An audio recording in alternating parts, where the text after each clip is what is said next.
और में हम आपको खुश आमदीद कहते हैं। आज एक नई चीज़ हम आपको दिखाने जा रहे हैं। एक लिफ्ट है जिसे चेयर लिफ्ट कहा जाता है। इसे सिर्फ मुसाफिर बर्दारी के लिए इस्तेमाल किया जा रहा है। हज़ारों फुट बुलंदी के ऊपर ये सफ़र करती है। ये क्या एडवेंचर हो सकता है, आइए हम आपको आज सफ़र कराते हैं अपने साथ लिफ्ट में। व्यूअर्स देखिए, लिफ्ट चल पड़ी है अब, और जहाँ पर बड़े दूर से जिस तरीके से आप ये समझते हैं कि जैसे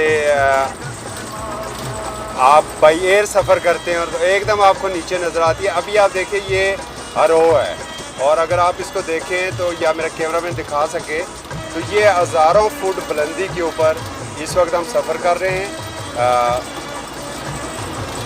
जहाँ पर घंटों का सफ़र पैदल होता था, अब वो सफ़र सिमट के महज 1 मिनट 1.5 मिनट तक जा पहुँचा है। हमारे साथ इस टाइम पर एक मौजूद है। आप बताइएगा इससे क्या आपको आसानी हुई है? इससे हमें ये आसानी हुई है कि अगर 1 घंटे में जो सफ़र तय करते थे हम, वो 1 या 1.5 मिनट में तय करते हैं। हमारा टाइम बच जाता है इससे, और हमें काफ़ी सहूलत है। और सिक्योरिटी के लिहाज से ठीक सेफ है ये? बिल्कुल, सिक्योरिटी के लिहाज से हर चीज़ इसकी महफूज है। बहुत बहुत शुक्रिया। इस टाइम पर हम आपको मज़ीद दिखाते हैं कि किस तरीके से खाई से हम ऊपर जा रहे हैं।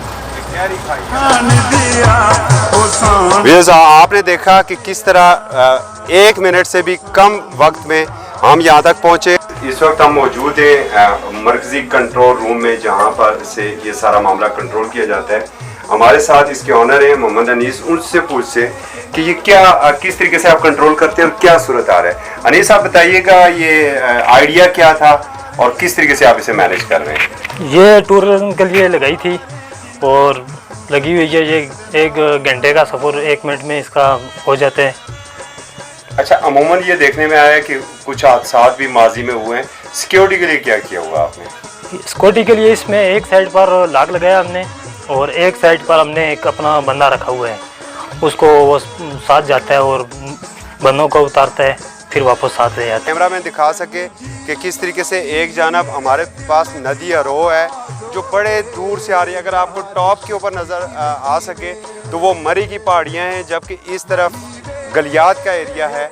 और यही जो नदी अरो है आखिर में जाके खानपुर डैम के पास जाती है, जहाँ से यहाँ का पानी आपाशी के लिए भी इस्तेमाल होता है और पीने के लिए भी। अगर इस एरिया को डेवलप किया जा सके, और बिलखसूस खैबर पख्तूनख्वा हुकूमत या जिस तरीके से वज़ीर-ए-आज़म इमरान खान बार बार कहते हैं कि हम टूरिज़म के लिए बिल्कुल नई साइड देख रहे हैं, और इस एरिया को अगर वो डेवलप कर सकें और इस अरो का इतना चौड़ा पार्ट है यहाँ पर कैंपिंग साइट बनाई जा सके, तो यकीनन बड़ी तादाद में टूरिज़म इस एरिया में भी आ सकते हैं। ये एरिया भी तरक्की कर सकता है और यहाँ पर खुशहाली भी आ सकती है।